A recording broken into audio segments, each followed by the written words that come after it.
तो जब हिंदू हम है नहीं, उसमें ग्रंथों में कहीं हमें लिखा नहीं गया, तो फिर हम आखिर हैं क्या? तो हैं आप अछूत, शूद्र, चंडाल, दैत्य, दानव, निशाचर, पल्ले। जब आप हिंदू लिखे नहीं गए वहां, तो हम हिंदू कहाँ? अब आइए नए युग में, जब बाबा साहब ने संविधान बना दिया और ये दिखाने का प्रयास किया कि हिंदू सब एक हो जाओ, हिंदू सब एक हो जाओ, हिंदू सब खतरे में है। और इस तरीके से उन्होंने एक नाटक, एक रचना रच करके और हम लोगों को सबको हिंदू बना करके और मुस्लिम का विरोधी करके वोट का जो ध्रुवीकरण है, जो कि आप सभी को पता है कि मुस्लिम भाइयों ने मिलकर के ही अगर सही मायने में अगर कोई साथ दिया है तो मुस्लिम भाई समाज के लोगों ने साथ दिया है, जिसके कारण आज हमारे चंद्रशेखर भाई आत्महत्या करते हैं। मगर कहीं ये हवा पूरे उत्तर प्रदेश में न फैल जाए, कहीं पूरे हर स्टेट में न फैल जाए, तो इसकी ब्रेक पहले से ही लगा दो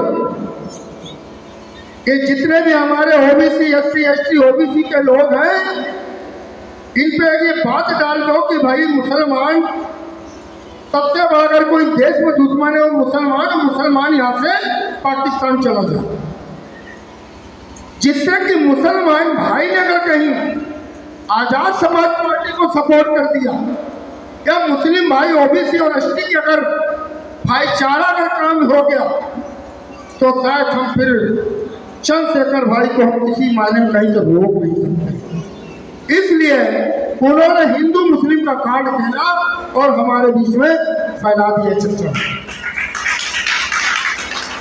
मैं कहना चाहता हूँ, चैलेंज के साथ कहना चाहता हूँ, क्या बहुत लोग दूर दूर से आए बैठे हैं, अगर आप लोग ये मानते हो कि हम हिंदू हैं, तो मैं कह रहा हूँ कि ये नशा अपने दिमाग से, हिंदू बनने का जो नशा है दिमाग को उतार दीजिए। आप कोई भी हिंदू नहीं है, कोई भी हिंदू नहीं है। ये इसलिए कह रहा हूँ कि समझना होगा, अगर वो हिंदू बना रहे हैं, अगर वो हिंदू बना रहे हैं, वो भी हिंदू हम भी हिंदू, तो भाई क्या बात है, हम मंदिर में क्यों नहीं जा सकते? हम भाई घोड़े पे क्यों नहीं बैठ सकते हैं? हमारे बच्चों के लिए अलग स्कूल बनाए जा रहे हैं, हमारे लिए सरकारी व्यवस्था जो भी अस्पताल है उनको खत्म करके लचीली भी व्यवस्था कर रहे हैं, इलाज नहीं हो रहा है, और प्राइवेट नर्सिंग होम बना करके उनकी अलग सी व्यवस्था बनाई जा रही है। कि यदि वो हिंदू हम हिंदू तो झगड़ा किस बात का?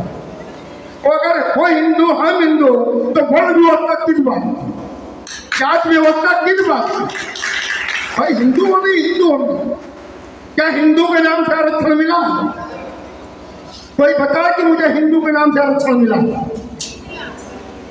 अगर आरक्षण आपको मिला है तो एससी, एसटी, ओबीसी और माइनॉरिटी के नाम से मिला।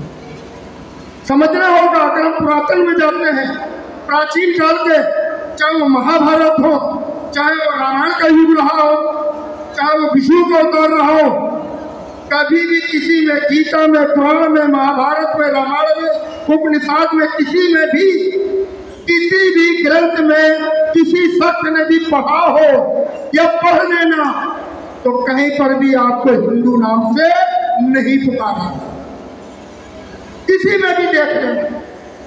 तो जब हिंदू हम है नहीं, उसमें ग्रंथों में कहीं हमें लिखा नहीं गया, तो फिर हम आखिर हैं क्या? तो हैं आप अछूत, शूद्र, चंडाल, दैत्य, दानव, निशाचर, पल्ले। जब आप हिंदू लिखे नहीं गए वहां, तो हम हिंदू कहाँ? अब आइए नए युग में, जब बाबा साहब ने संविधान बना के दिया, तो संविधान में बताओ तुम हिंदू कहाँ पे लिखे गए हो? बहुत गंभीर बात है, इसको समझना होगा। संविधान बनाया बाबा साहब ने, और संविधान को पढ़ो। बहुत से साथी पढ़ते होंगे, बहुत से साथियों को किताबों तक नहीं देती होगी कि संविधान की किताब कैसी। उसमें पढ़ो, उसमें देखो कि आखिर हम संविधान में बाबा साहब ने हमें हिंदू लिखा है कि नहीं लिखा। तो संविधान में भी आप एससी है, एसटी है, ओबीसी है, माइनॉरिटी है।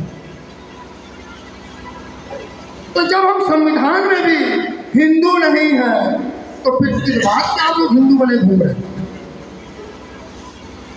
इसलिए साथियों, मेरा आपसे अनुरोध, हमें सिर्फ इंसान बनना, मानव बनना, तथा बुद्ध भी यही कहते, तो हमें मानव बनकर जीना है और ताकत के साथ अपने मानव चंद्रशेखर आजाद भाई को, उनकी पार्टी को 2027 में आने वाले समय पर झंडा फहराना है।